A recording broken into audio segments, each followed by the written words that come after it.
Até que ponto a verdade é interessante para você? Você gosta da verdade só quando a verdade é para os outros? E quando a verdade confronta a sua mentira? E quando a verdade toca lá dentro da sua ferida? Agora nesse vídeo a gente vai saber se você gosta da verdade ou não. Depois desse vídeo aqui, o papo dos pilantras manipuladores vai ser o seguinte: o diabo tá furioso, igreja! O inimigo quer parar a obra! Ah, mas esse Diego aí é um falso profeta! Ou alguma coisa bem parecida com isso. O diabo virou bode expiatório de gente cretina que usa da Bíblia para se dar bem. Aí depois que dá merda e os erros ficam expostos, eles colocam a culpa no diabo. Eu já quero deixar bem claro que eu não tenho prazer nenhum em falar sobre isso. Não me dá alegria em abordar um tema desse. Muito pelo contrário, me dá vergonha. Me dá vergonha em ver que a igreja virou motivo de chacota, virou motivo de piada para os outros. E muitas vezes com razão. Para mim esse é um assunto muito delicado porque se trata da fé das pessoas. E às vezes a fé é tudo que sobrou na vida de alguns. Então eu quero ser muito cuidadoso ao falar sobre isso. Quero me basear na Bíblia e não em achismo barato. E a ideia desse vídeo não é pregar para ninguém, porque eu faço minha autoanálise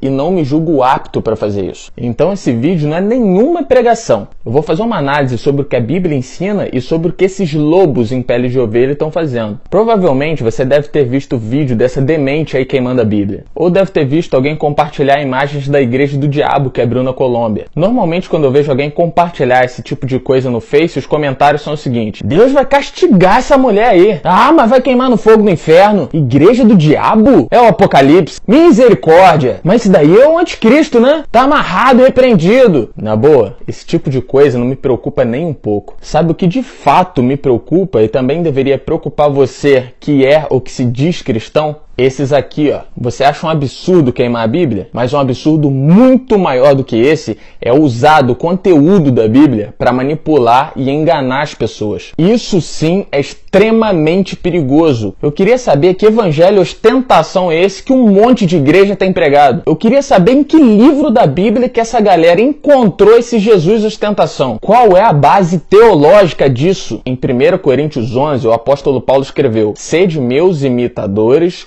como eu sou de Cristo. Então a gente vai partir desse princípio de que o cristão deve imitar Cristo. Cristo foi crucificado, e disso você já sabe. Quem pediu a crucificação de Cristo, quem pediu a morte de Cristo, foram os chefes dos sacerdotes. Se você quiser entender um pouco melhor sobre isso, é só ver o meu vídeo que se chama Crucificação da Verdade. E esses chefes dos sacerdotes que pediram a morte de Cristo eram os fariseus e os saduceus. Para você entender melhor, eles eram os líderes religiosos da época. Nos dias de hoje, eles seriam como se fossem os pastores e os padres. E eu não estou comparando os pastores e os padres aqui com os fariseus no sentido de hipocrisia, não. Eu estou falando na questão de autoridade, no papel que eles tinham na sociedade. Eles eram os líderes religiosos da época. E foram exatamente esses que pediram a crucificação de Cristo. Não só pediram a crucificação, mas tentaram matar Jesus várias vezes. E tentaram fazer isso simplesmente por inveja. Inveja dos milagres que Jesus fazia, inveja da sabedoria que Jesus tinha e inveja do número de pessoas que seguiam a Jesus. Você já vai entender porque eu estou explicando isso tudo. Já já eu vou chegar na ostentação, calma aí. A Bíblia é dividida em duas partes, no Antigo Testamento e no Novo Testamento. E o Novo Testamento se trata de tudo que aconteceu a partir do nascimento de Cristo para frente. No Antigo Testamento já falava da vinda de Cristo muito tempo antes dele vir. Então esses doutores das leis, que já conheciam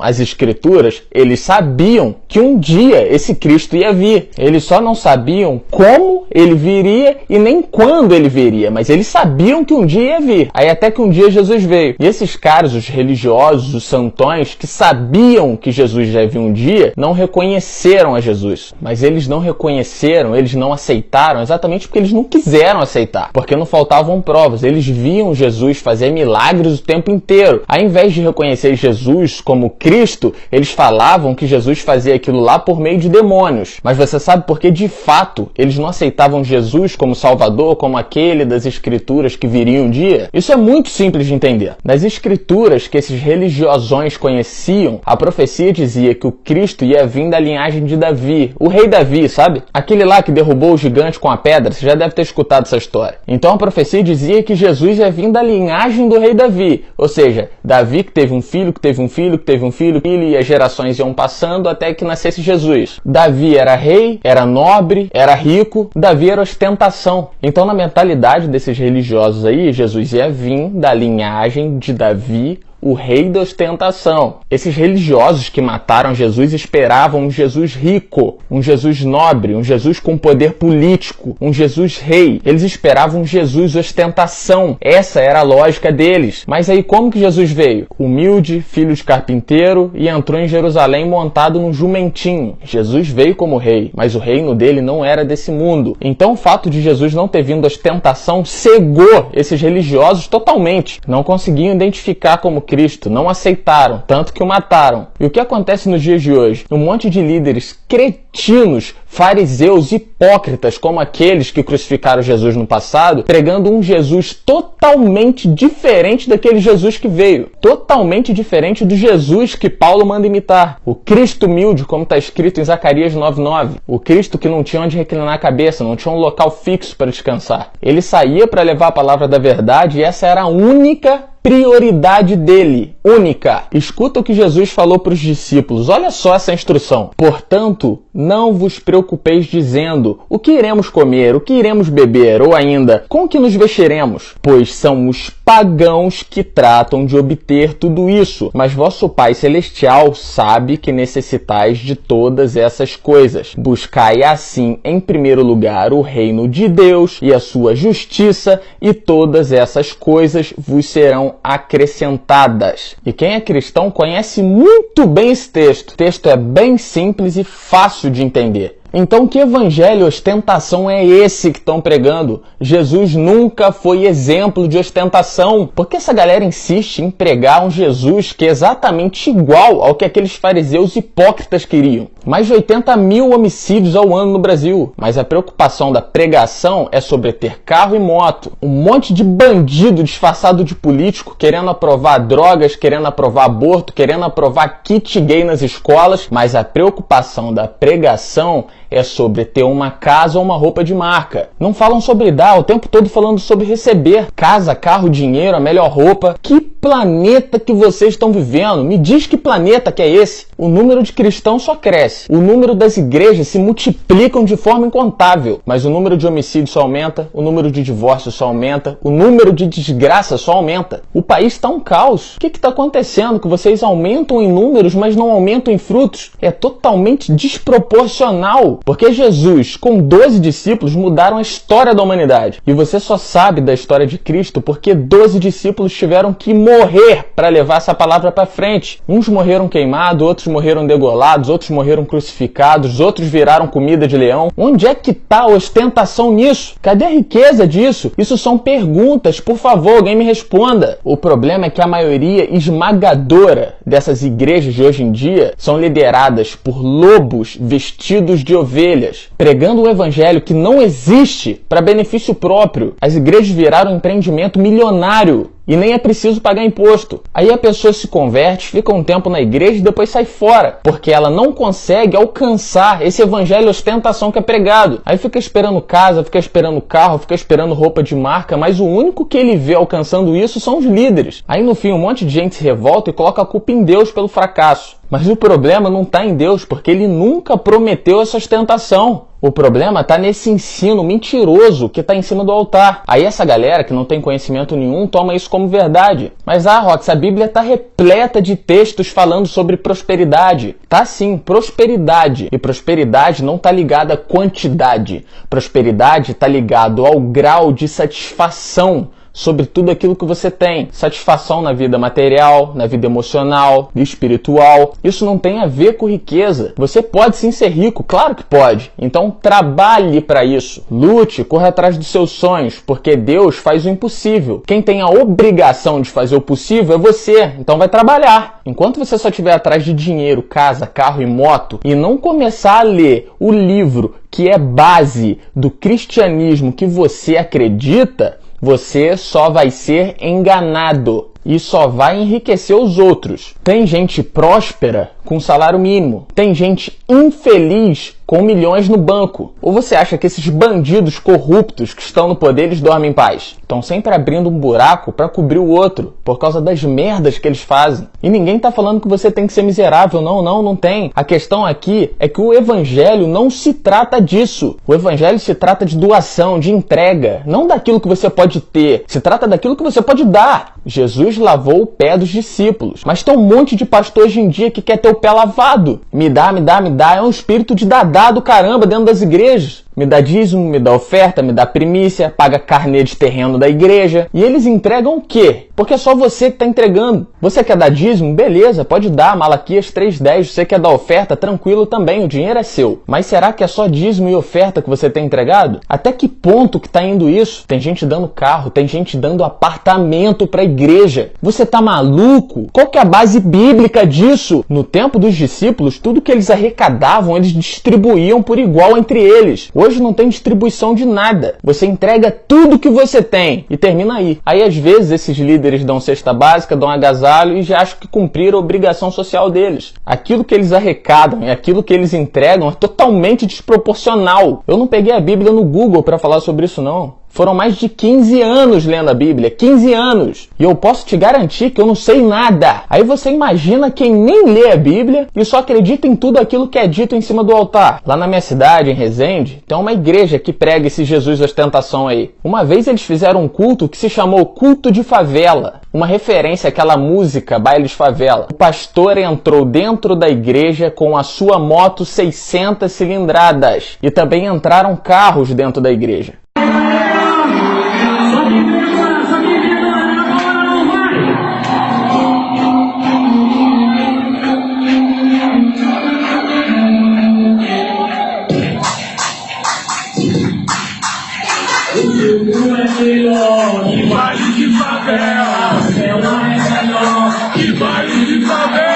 E os membros sem um centavo no bolso, com a mão pro alto, cantando Culto de Favela. Nessa mesma igreja é pregado que você tem que andar com a melhor roupa porque você é filho do rei. Na mesma igreja são feitas 2 pregações no mesmo culto. A primeira pregação é só para dízimos e ofertas e dura 40 minutos. Aí depois vem a pregação normal. Nessa mesma igreja arrecadam-se muito mais dinheiro do que vidas para Cristo. A igreja está sempre lotada, mas ao mesmo tempo que entrando gente, um monte de gente está saindo fora. E a parábola do pastor que deixa 99 ovelhas para buscar uma que se havia perdido, não entra em prática nessas igrejas. Muito pelo contrário, aqueles que saem da igreja deles são considerados como inimigos depois disso. Além deles não falarem quando passam do lado da rua, eles ainda dizem entre eles que essa pessoa está amaldiçoada. Nessa mesma igreja, em ano de eleição, sobem candidatos que nem cristãos são em cima do altar para fazer campanha política. Campanha eleitoral em cima do altar. Normalmente são aquelas campanhas indiretas, né?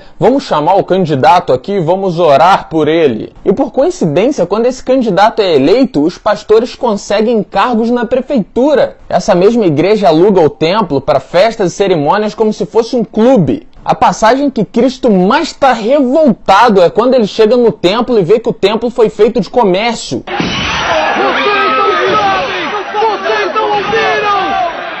Isso tudo foi dito desde o início!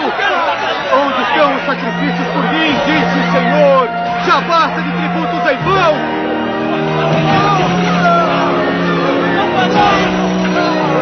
Aí nisso aí também se enquadra o show gospel milionário com luzes e fumaça. Cantor gospel fazendo clipe com Camaro como se isso fosse sinônimo de bênção. Eu não vou falar o nome da igreja porque não é preciso, eles já receberam a mensagem, eles sabem que eu estou falando deles. E eu não vou fazer isso por medo de processo não, porque eu falo do pessoal do Supremo Tribunal Federal citando nomes nos meus vídeos. Eu não tenho medo de processo, muito menos de processo de igreja. Mas se eles fizerem questão, eu faço um vídeo exclusivo para eles e dou mais detalhes, porque tem muita coisa para ser falada. E eu também não vou dar o nome da igreja porque eles não são os únicos a fazerem isso. Quem dera eles fossem os únicos, mas essa ideologia virou um câncer que tomou um monte de igreja. E sem dúvida, perto de você deve ter alguma igreja com uma história parecida com essa. Ou até mesmo a sua igreja. Então se eu tiver que citar o nome de uma, eu vou ter que citar o nome de todas. Não só de igrejas grandes, mas de um monte de igreja pequena que faz a mesma coisa. Estão se alimentando da fé de pessoas de bom coração. Esses caras sugam as igrejas.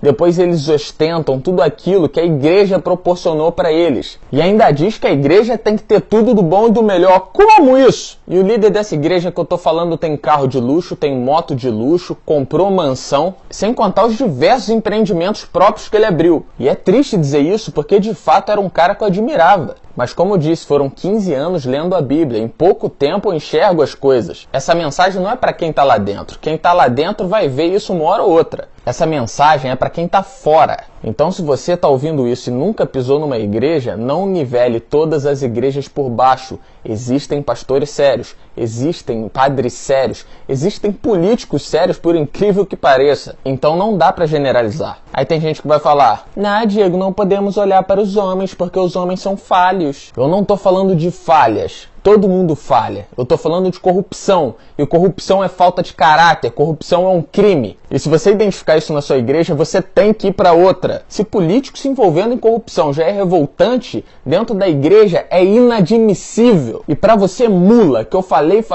e a única coisa que entrou na sua mente foi, nossa, ele de brinco, tatuagem, falando da Bíblia, fugir da aparência do mal. Eu nem vou te dar uma aula de Bíblia a respeito disso, porque esse não é o tema. Então, se é para fugir da aparência do mal, para de usar terno e gravata, porque os maiores bandidos da história do nosso país e da história do mundo usam essa roupa. Aí o santão vai falar, mas em Levítico 19:28 está dizendo para não fazer tatuagem. Então não se esquece do versículo 27 também, que pede para você não cortar o cabelo e não cortar a barba. Para de usar a Bíblia só quando convém, fariseu hipócrita. E se você faz parte dessas igrejas e ainda fala assim, não, mas eu tive a minha vida mudada. A sua vida foi mudada graças à misericórdia de Cristo por você. Porque a palavra não volta vazia, não importa quem esteja falando. Até porque sua comunhão com Deus não depende do pastor. Uma pregação bonita não faz do seu pastor um homem de Deus. Uma igreja rica não faz do seu pastor um homem de Deus. Não carregue o nome da sua igreja como uma bandeira. Eu sou a igreja A, eu sou a igreja B. Hashtag eu sou a igreja C. Carrega a bandeira de Cristo. Você tá igual petista. Somos todo Lula. Todo ditador quer que você carregue a bandeira dele. Hitler levava a bandeira do nazismo, ele não levava a bandeira da Alemanha. O PT levanta a bandeira do comunismo, eles não levantam a bandeira do Brasil. Pastores ditadores levantam a bandeira da própria igreja e não a bandeira de Cristo.